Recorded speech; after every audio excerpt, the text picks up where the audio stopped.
एक शाम प्राची टीवी पर सीरियल देख रही होती है। तभी उसकी सास वहां आती है। अरे सीरियल में तो ऐसे मग्न है जैसे आज रात का खाना पड़ोसी आकर बनाएंगे। मुझे पता ही नहीं था आपने अपने बेटे की शादी पड़ोस में भी की हुई है। हैं? मतलब? मतलब इस घर में सारा काम बहू ही करती है, आप तो सिर्फ खर्राटे मारती हैं। अच्छा जी, फिलहाल तो तुम आराम फरमा रही हो, चलो जाओ, ये मेरे टीवी देखने का समय है। आहा, इसीलिए मुझे भगाया जा रहा है। सॉरी, अब तो बिल्कुल नहीं जाऊंगी। प्राची की इस बात पर दोनों सास बहू के बीच टीवी रिमोट के पीछे बच्चों जैसे छीना झपटी शुरू हो जाती है, जिसके बीच श्लोक भी काम से घर वापस आ जाता है। हाँ, आज मेरी चूहे बिल्ली की जोड़ी किस बात पर झगड़ रही है? अरे तेरे बीवी मुझे टीवी ही नहीं देखने दे रही। अरे तुम्हारी मम्मी मुझे खाना बनाने के लिए फोर्स कर रही है। अरे वाह, ऐसे बेतुके रीजन पर तो बच्चे भी झगड़ा नहीं करते। अरे मुझे कुछ मत बोल, सब इसने ही शुरू किया है। हाँ हाँ, जैसे आप तो बहुत दूध की धूली है ना। अरे बस, दोनों चुप। प्राची जाओ, खाने की तैयारी करो। और माँ तुम छोड़ो, तुम्हें क्या बोलूं, शांति से अपना सीरियल देखो, मुझे दोबारा लड़ने की आवाज सुनाई नहीं देनी चाहिए। ऐसा बोलकर श्लोक वहां से चला जाता है, जिसके पीछे पीछे प्राची भी कुछ न कुछ बड़बड़ाते हुए रसोई में चली जाती है। हाँ हाँ, सासू जी को तो कुछ बोलेंगे ही नहीं, बस मुझ पर ही हुक्म चलता है, खाना बनाओ, जैसे मैं इनके घर में खाना बनाने के लिए आई हूँ। इसी तरह शाम बीतती है और रात को श्लोक और प्राची की सास खाना खाकर सोने चले जाते हैं, लेकिन प्राची गुस्से में कुछ खाए बिना काम में ही लगी रहती है। इस घर में किसी को घंटा फिक्र नहीं पड़ता, मैं खाऊं या भूखी रहूं। प्राची कुछ देर के लिए रसोई से बाहर जाती है और जैसे ही वापस आती है तो वहां दूध का भरा ग्लास देखकर हैरान रह जाती है।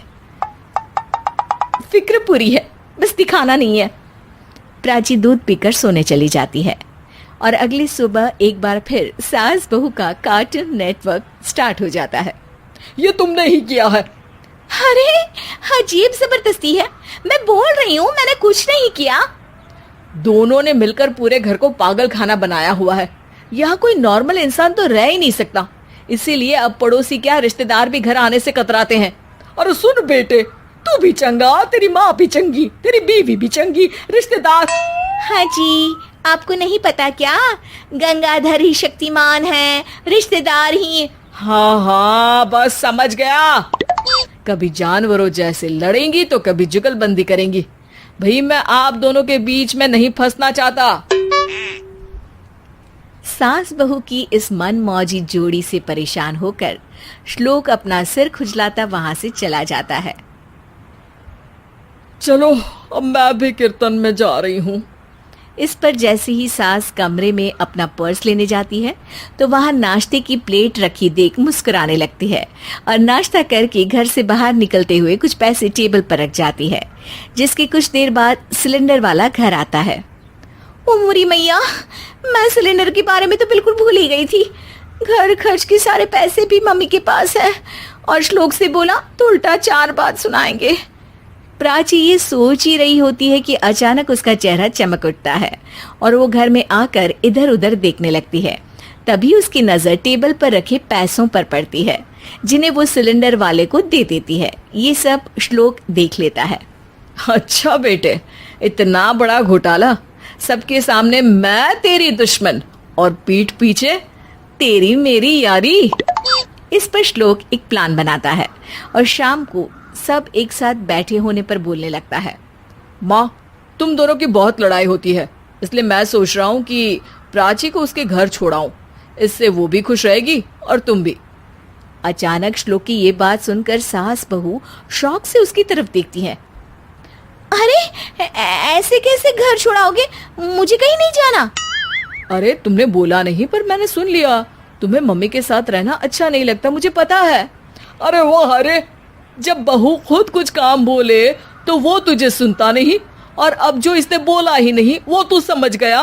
जब उसे नहीं जाना तो फिर जबरदस्ती क्यों कर रहा है? अच्छा, फिर आपको मौसी के घर छोड़ाता हूँ, बस अब आप दोनों एक घर में एक छत के नीचे नहीं रह सकती। मैं इस टॉम एंड जेरी की जोड़ी को और नहीं झेल सकता। है? ऐसे कैसे नहीं रह सकते? तुम्हें इतनी दिक्कत है तो तुम्हारा बोरिया बिस्तर पैक कर देती हूँ, लेकिन मम्मी जी कहीं नहीं जाएंगी। बिल्कुल यही सुनना था मुझे। अगर दोनों में इतना ही प्यार है फिर हर वक्त ये लड़ाई का नाटक क्यों करती हो? देखा मैंने कैसे माँ किचन में दूध रखती है और तुम उनके लिए कमरे में नाश्ता रखती हो, और कैसे वो पहले ही तुम्हारी दिक्कत समझकर घर में पैसे रखकर बाहर जाती है। अरे भाई, इतना ड्रामा तो डेली सोप में भी नहीं होता जितना तुम दोनों ने इस घर में फैलाया हुआ है।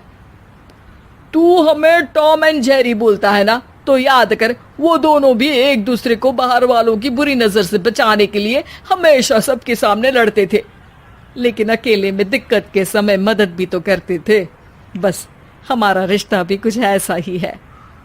और वैसे भी अगर सास बहू में तू मैं नहीं होती तो दुनिया वालों को कहानियां कैसे मिलेंगी?